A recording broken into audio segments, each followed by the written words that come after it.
it is the best part of our job to be out at the programs. And I guess, you know, I want to say two things about what the administration is really prioritizing and how the CPPI program fits in. So we're tackling kind of access and affordability generally for early education and care in a lot of different ways, whether it's making it easier for families to access financial assistance. I know many of them are receiving it in your programs here, or you know, expanding the number of families that are able to be served, which we've been able to do a lot over the last year.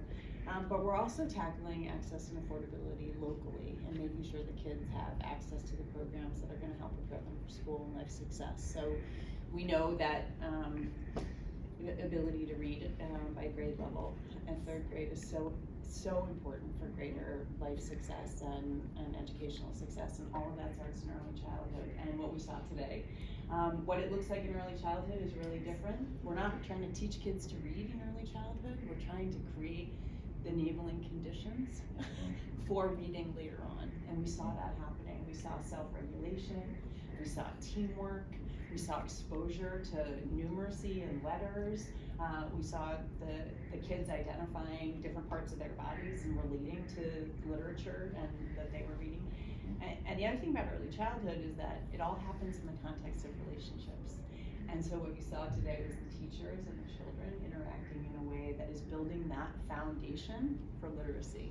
So even if you're in the classroom and you're seeing stickers being moved and the identification of healthy food and children circled up and attending to a task and relating to a teacher, all of that is the foundation for literacy skills, and we want that for all of our kids. And so we're so lucky to have the partnership here. And the real magic about CPPI is that it's tackling sort of the range of things that the community needs to address. So, you know, one of the priorities is making sure kids can enroll in programs if their families can't afford it. So that's a big priority for us.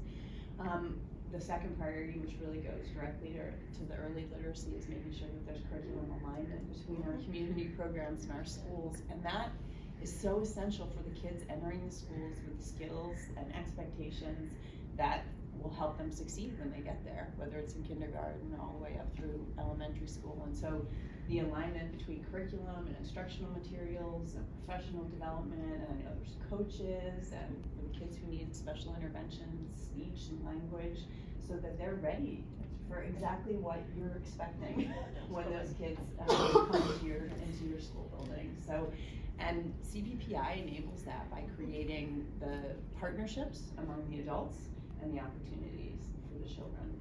And one of the other things I think we also saw today, which is also an incredible priority for the department and for the administration, is making sure the kids with special needs have access to the services in the least restrictive setting. And in our world, that means a parent would be able to choose an amazing program like this, maybe because they need full day, full year services to support their work schedules, and still be able to have access to special education services that they're entitled to. So that's kind of the third priority for the CPPI program, and I think we saw some of that happening in the classrooms too. So without successful partnerships, you know, an idea is just an idea.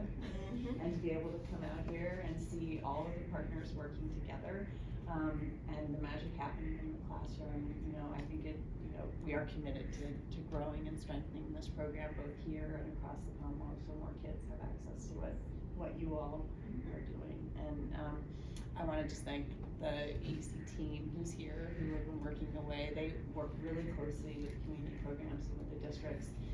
Jocelyn Down, who leads our team, who oversees this program, Kathy Lang and Kyla McSweeney, who work directly with the districts to make sure that we are, it's not always easy to collaborate and get the partnerships that you need, and we have different licensing requirements, and schools have different standards and different times of the year, and so making that kind of line up is the hard work of our team. So I thank you for that, and thank you for partnering with us as well. Thank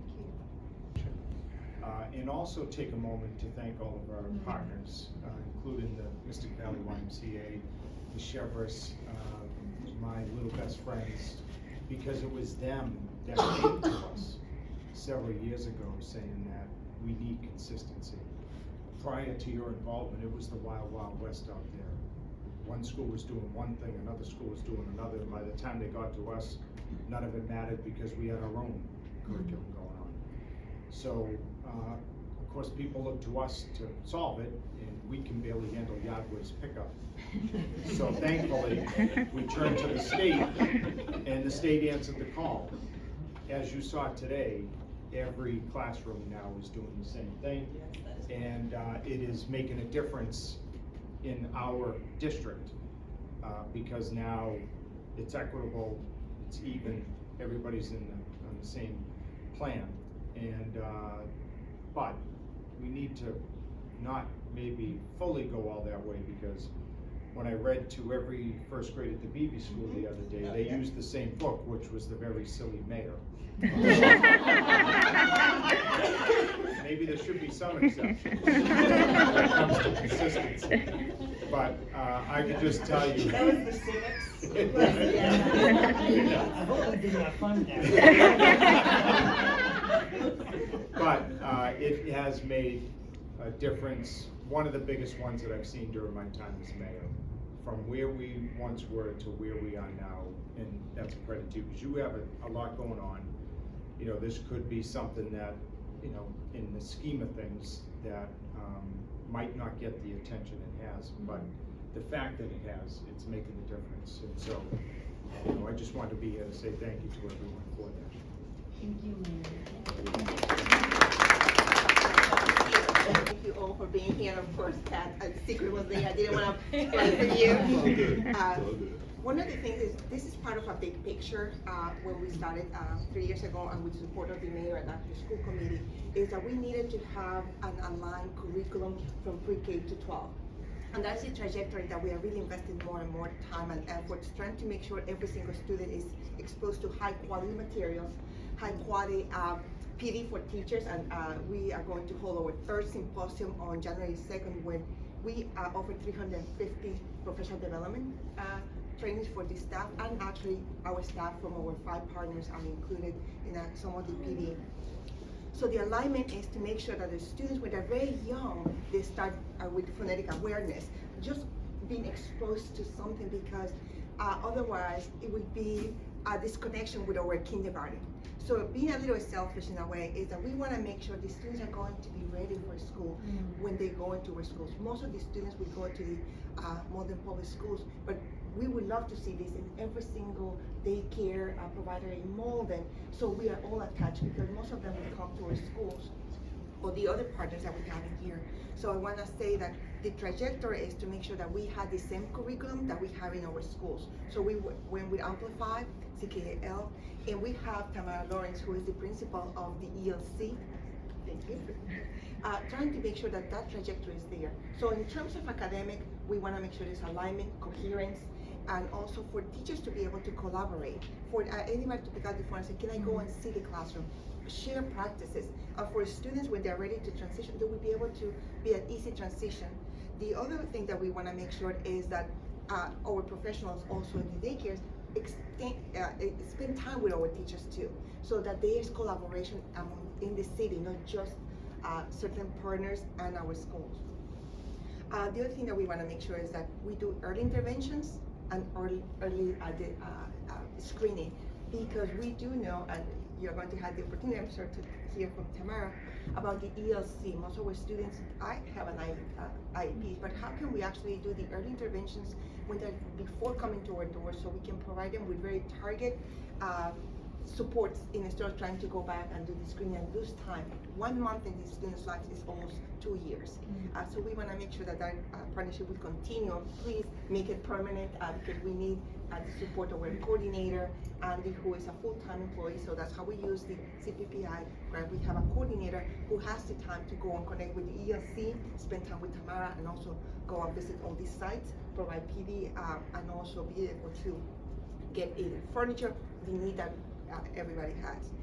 Then we have Pam McDonald, who is the assistant superintendent, who has been instrumental for this partnership, and also Tamara. But we all in the Malden Public Schools love this program, because we see that it's going to have the big trajectory, the big picture of students from pre-kindergarten to 12 to be ready for anything they want to do in life. Thank you so much. So when I first got here, this is my third year here. I'm coming from Boston. What the CPPI grant has done for the early learning centers has provided us with some much needed materials that we did not, because we were sort of self-funded, because we were tuition based. You know, your supplies are based on how much money you're bringing in. And so what the CPPI grant, one thing did right off the bat was being able to provide teachers with the materials that they need. You know, and it was like Christmas. You know, I have to say thank you, Andy, because it became Christmas that teachers could actually buy the things that they need to support the students. And you know, sometimes people will say, oh, they're gonna buy, you know, cheesy things, but the teachers were very thoughtful around the materials that they bought for the students. And we were able to, like, you know, a big part of early literacy, early learning is play, interaction, all of that. And so we were able to buy new stuff that was able to coordinate some of that. And then, you know, the other piece is just sitting in on meetings. I don't get to sit in on a lot of meetings because my day is a 12-hour day. Who knew? I thought I was getting out of this, but it's a 12-hour day, but I do keep abreast with Pam and Andy on what's happening. And so being able to really just focus on the students. So we're doing Amplify. We are implementing Amplify. I will tell you that we are in the process of, I'm a big proponent as a person who has been in teaching for quite some time, of doing it the right way. And the CPPI grant has allowed our teachers to really explore and be prepared to implement it. So it's just not a like, here's a curriculum, do what you gotta do. We are actually going through, and that's what our January 2nd PD is around, is like the true implementation of Amplify so that we are aligned to the kindergarten. And so the CPPI grant has, and it's also allowed some kids who would not typically be able to come to the ELC because it is tuition based to attend. So the materials are just phenomenal that we have this year. And this curriculum, when I looked at it, it has a lot of old school to it. You know, a tisket, a tasket has been around for a long time, which is nice. Don't throw away the things that still work. Bring back some of those things so kids are exposed to some of those nice things. Yet it really shows our diversity of our community in some of the books they've chosen, and some of the terminology they've chosen, you know, what families look like. So it's really has the best of both worlds. And for us at Shepherd's Catholic, we're so blessed to be in the partnership with the city, and we can pray that it continues. But for the literacy piece, it kept the good stuff, it added stuff, and it has so much room for growth for the children, because teaching pre-K looks nothing like it did even 10 years ago, never mind 42 years ago. So it really is where we need to be, because to Tamara's point, we still have to play. We still have to do all that, yet we have to prepare these children across the board for whatever kindergarten they go to, whether they stay with us or they go to public school. My philosophy in teaching has always been, teach the children who are in front of you, and that looks different every year.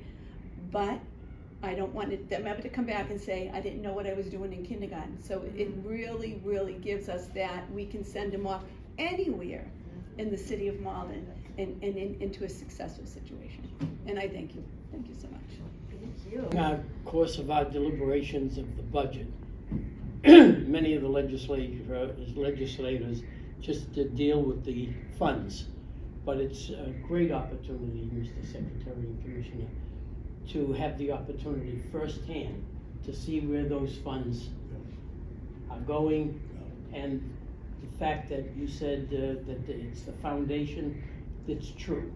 It's the foundation of the young people's education, and it's so important that at an early age, we have learned in education, we have learned that if we can nurture the young people at the very earliest age, daycare, whatever the program may be, that as they matriculate, they find themselves in a better educational program, a better educational class.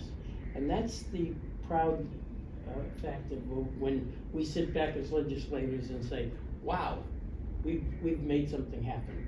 The Healy Driscoll administration has come forward and said that, you know, this is a very important aspect of what education is all about, and we continue to try to make it so that, you know, education is first priority in our legislative duties.